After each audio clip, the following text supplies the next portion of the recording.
All right, for section 8.4, part 2, this is our video number 2. We're starting off with example number 4. And this example is very similar to our last question, except for this time we have an airplane that needs to head due north. The wind is blowing from the northeast this time at 70 kilometers per hour, and the plane flies at an airspeed of 550 kilometers per hour. To end up due north, the pilot will need to fly the plane how many degrees east of north? So we want to figure out what this pilot must do to make sure that he stays on his track of going due north. So we'll do our airplane in purple. He wants to head due north, but he knows because of the wind is coming out of the northeast. Let's put the wind up here. Okay, so we've got north, east, south, west. We know our wind is coming out of the northwest. So this is our wind vector. It has a magnitude of 70, and its theta value is 225. So this is our wind vector information up here. Let's go ahead and write out what the component form will be, and I'm just going to leave it in cosine form for right now. So we've got 70 cosine of 225, and then 70 sine of 225. Okay, now let's fill out more information about our airplane. The whole point for our airplane is for it to be able to head straight due north. But we know because of the wind that that's not going to happen. So he has to turn into the wind slightly to be able to hold his true trajectory of a northerly route.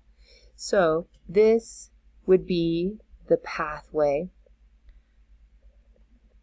that he needs to point his airplane towards, because we know the wind is going to push him back with a vector of 70 kilometers per hour. So if we add this airplane vector plus the wind vector, it's going to blow him back onto course, is really kind of the way we want to think of it. So our wind has a magnitude of 70. Now for our airplane, we do not know what our theta value is. Right. This is going to be the theta value that we're going to be given up here.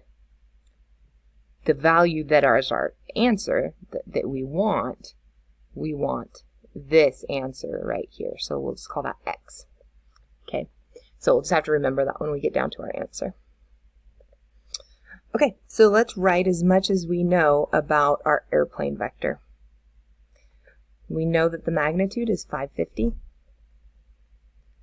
Cosine of theta, we do not know what theta is, and then 550 sine of theta.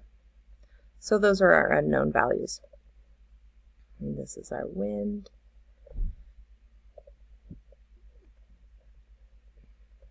And that's our plane. Okay, so what we want to do is we want to add these two vectors together, and then we know what we want them to equal. So if we add our wind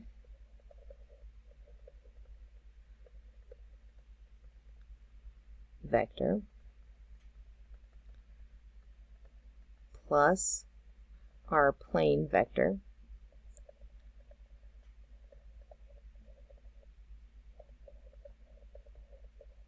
together, we want them to equal a path that will put us, a vector that's going to put us right due north. So that is going to be equal to 0, and I'm just going to say, let's just call this capital B. Because what's going to happen is, and you can kind of see with our vectors what's going to happen, is he's really going into a headwind, and so it's going to slow him down. So he really is not going to make the full 550 kilometers per hour like he is setting his plane to go. he's going to end up going a little bit slower. So we don't know what our y value is going to be right here. And that's not what we're being asked anyway. The only thing that we're being asked is to find the theta value. So I only need to find cosine to find that theta value. So just knowing that we need our x value to be 0 is going to be enough. And then I'm just going to take my x values from each vector, add those together, and set them equal to 0. So I know that 70 cosine 225 plus 550 cosine of theta is equal to 0. And now I need to solve this equation for theta. So solving all of that, I subtracted. Oh, it looks like I have a negative in here. Did I forget a negative? Ooh. Yeah, I made this a negative cosine, a negative 70. Yeah, because it's going that opposite direction. Okay, so sorry I missed that. Okay, so we'll add 70 cosine of 225 to both sides. And then we'll have 550 cosine of theta. And I just did this all in one step on my calculator. And then divide both sides by 550. And so I plugged all of this in. And so then I did the arc cosine of 70 cosine 225 over 550. And I got theta is equal to 84.8367. Right? And so that gives me my theta value, but remember what we want is the angle that's in red right here. So we need to do 90 minus theta, so x is going to equal 90 minus theta, which then gives us x equals 5.16 degrees. So that tells us that this airplane needs to hold 5.16 degrees east of north to be able to stay on a northbound trajectory. And that is our answer for example number 4. All right, for example number 5, it says, as a part of a video game, the point 23 is rotated counterclockwise about the origin through an angle of 10 degrees. So we've got our point. Let's go ahead and plot that point. That point is at 2, 3. 1, 2, 3. So about right there. So let's kind of estimate. I'd estimate that that's a little more than 45 degrees. And we're going to rotate it 10 more degrees. So that point, the length, the magnitude is going to stay the same. Only the theta value is going to change. And so that point is going to change by just a little bit. It's going to rotate this direction, kind of like a clock. So you can see our x value is going to be less. Our y value is going to be just a little bit more. So let's go ahead and look at this. We've got the point they give us is 2, 3. And we want to add 10 to the theta here. But we don't know what this theta is yet, so let's go ahead and figure that out. We need to know what the magnitude is. Let's say that this is vector u. We want to know what its magnitude is, so that's going to be the square root of 2 squared plus 3 squared. So the square root of 13 is our magnitude.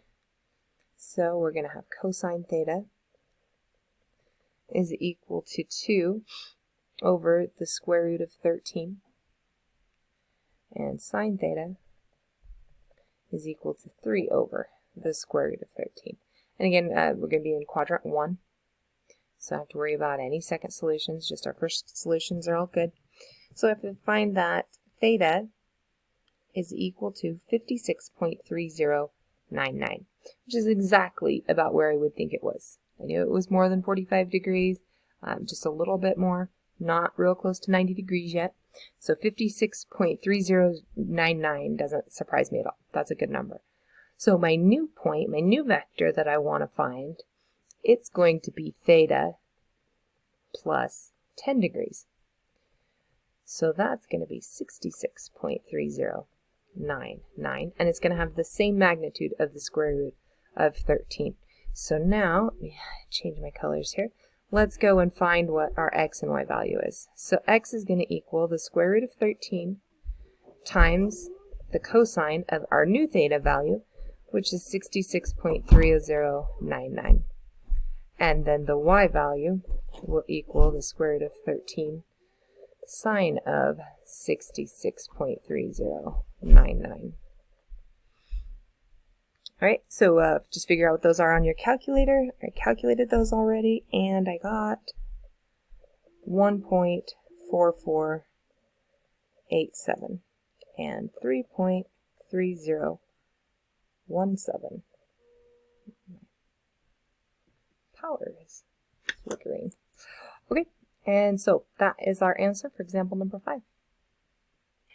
In example number 6, we've got a vector, and we just need to write what the vector is in component form. This is actually a really nice, easy one. Just say this is the point 0, 0. So therefore we go to the right 1, down 5. So this vector with component form is going to be 1, negative 5. And that's all for example 6. Okay, on example number 7, we have a vector with magnitude or component form of negative 2, 1. We need to find the magnitude and the angle on which the vector points. So this one, I believe, is a carryover from the part 1.